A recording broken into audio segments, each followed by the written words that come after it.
खासपुर नामक एक छोटे से गांव में बहुत सारे लोग रहते थे, लेकिन उस गांव में एक बहुत बड़ा हवेली था जिससे लोग डर जाते थे।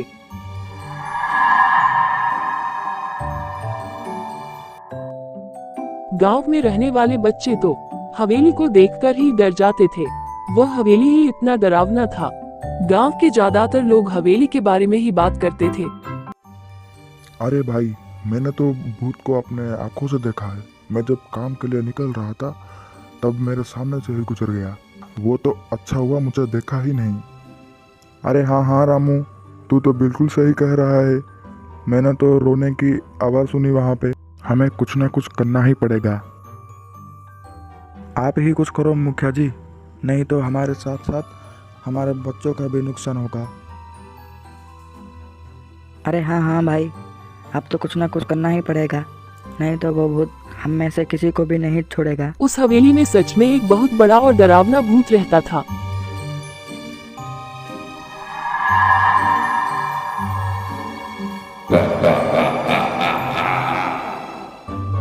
इतने दिन बीत गए हैं लेकिन कोई भी इंसान नहीं आया है। अगर कोई इंसान आ गया तब तो मजा ही आ जाएगा।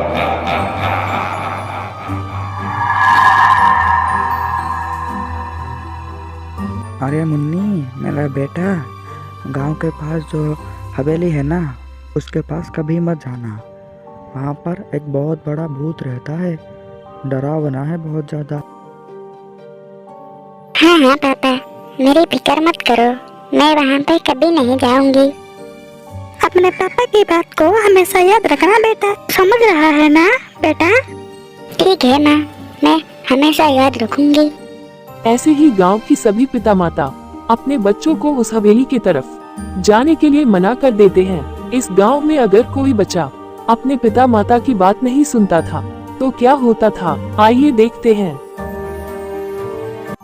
मामा, आज मैं मेरे दोस्तों के साथ मिलकर पिकनिक जाऊंगा। क्या तुम पिकनिक जाओगे? बेटा, बाहर भूतों का साया है, कहीं मत जाओ, चुपचाप घर में ही रहो। नहीं मामा, मुझे आज जाना ही है मेरे दोस्तों के साथ, प्लीज हाँ करिए ना। ठीक है बेटा, अगर तुम्हें जाना है तो तुम जाओ, लेकिन बीच में ही भूत आ जाएगा, फिर मुझे मत बोलना। नहीं नहीं मामा, मैं कहीं नहीं जाऊंगा। मुझे बहुत डर लगता है भूत से। मैं आपके पास ही रहूंगा।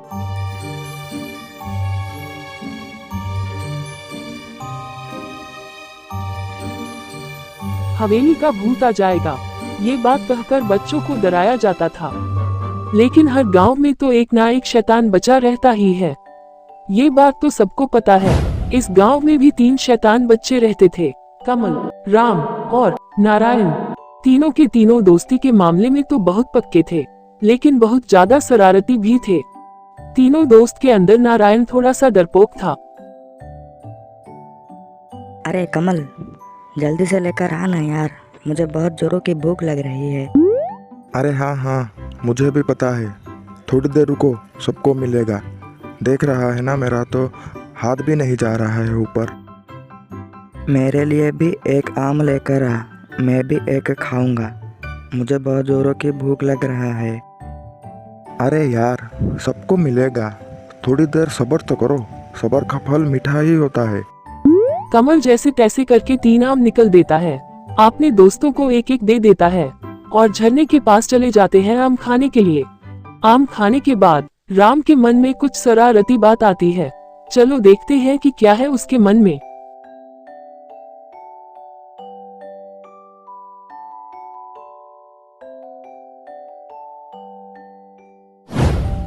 क्यों कमल, नारायण, आज कैसा लगा आम खा के? मुझे तो बहुत अच्छा लग रहा है। आम की तो बात ही मत करो, इतना स्वादिष्ट आम मैंने कभी नहीं खाया था। मेरा तो पेट पूरा फूल हो गया। अरे हाँ नारायण, तू तो बिल्कुल सही कह रहा है। आम का स्वाद तो लाजवाब था, मेरा तो पेट भर गया। अरे ये आम की बात छोड़ो ना यार, चलो आज कहीं जाके घूम कर आते हैं। हमारे गांव के पास जो हवेली है ना, वहाँ पर जाके आएंगे आज। लेकिन उस हवेली के पास तो भूत है ना। हम तो अब बड़े हो गए हैं, हमें तो भूतों से डर ही नहीं लगता। चलो आज जाकर आ ही जाते हैं। नहीं बाबा नहीं, मैं तो बिल्कुल नहीं जाने वाला। उस हवेली में एक बहुत बड़ा भूत रहता है, हम सबको एक साथ ही खा जाएगा। क्या यार नारायण, तू भी बच्चों जैसी बात कर रहा है। भूत भूत कुछ नहीं होते हैं यार, चल हमारे साथ। राम और कमल जैसे तैसे करके नारायण को मना लेते हैं और तीनों दोस्त शाम के 6 बजे को उस हवेली की तरफ जाने का निर्णय लिया। इसके बाद तीनों दोस्त अपने अपने घर में चले जाते हैं। कुछ देर के बाद शाम भी हो जाता है और शाम के 6 बजने पर तीनों दोस्त घर से निकलकर आ जाते हैं।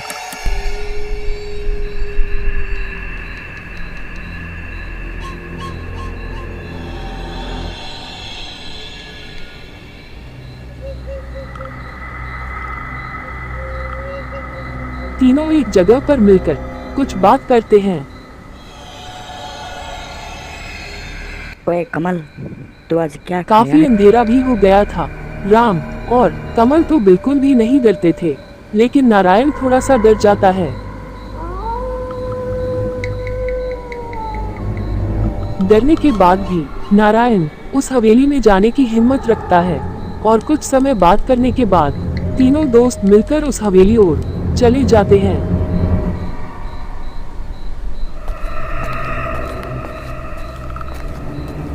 नारायण तो उनके पीछे पीछे ही रहता था, क्योंकि उसको अंधेरे से बहुत डर लगता था।